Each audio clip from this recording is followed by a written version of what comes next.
Okay. Want to hear something crazy? I'm still trying to wrap my head around it too. Stay with me here. Let me give you some background. We are about to reach NFL final cut down day. That's right. Every team goes from 90 players all the way down to 53. They have to do that by August 30th. That's coming up. So do the math, and I'm not great at math, but you do the math. 37 cuts per team, 32 teams.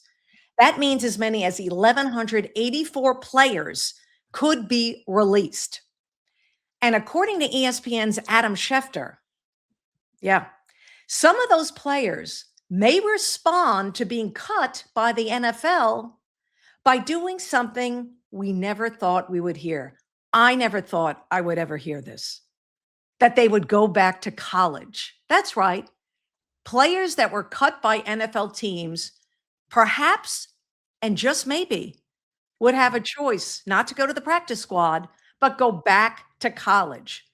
Apparently, college football has become the new fallback plan for professional football. You don't make the Buccaneers, no problem. LSU may still have your old locker available, and now it comes with a paycheck. Yippee! Because judges, get this, in different states are challenging how the NCAA applies its new eligibility rules. One Louisiana judge has already issued a temporary order that could allow a specific group of athletes, including several players currently under NFL contracts, to return for yet another college season. Now, let's be clear, all 1,184 players cannot simply storm the transfer portal on August 31st, yelling, "Who needs a linebacker? I'm available." The rulings are limited, temporary, and being challenged. One federal judge has already said her ruling does not allow players who sign pro contracts to return to college. But the fact that we're having this conversation is crazy. It tells you that the world is cuckoo. It's completely upside down. At least that's how football has become. For decades, college football was the place to, well, let's face it, was the place where you prepared to be an NFL player.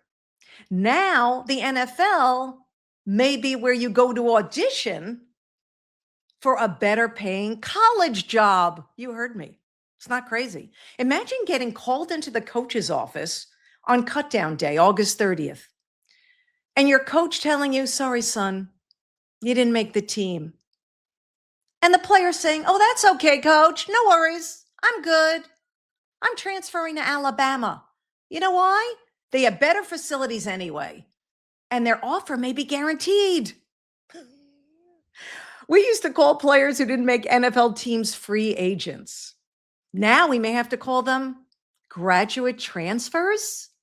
Yeah. And what happens to the actual college players whose roster spots disappear? Because a 24-year-old, yes, a 24-year-old just came back from an NFL training camp. Is that fair? Welcome to college, freshman. Here's your meal plan, your class schedule, and the pro linebacker competing for your scholarship. This is no longer amateur athletics. Let's please stop pretending this is no longer amateur athletics.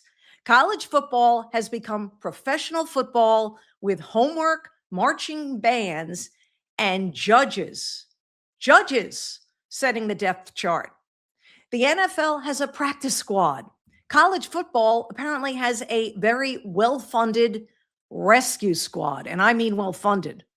In today's world of college football, a player can make more than they do on an NFL practice squad team.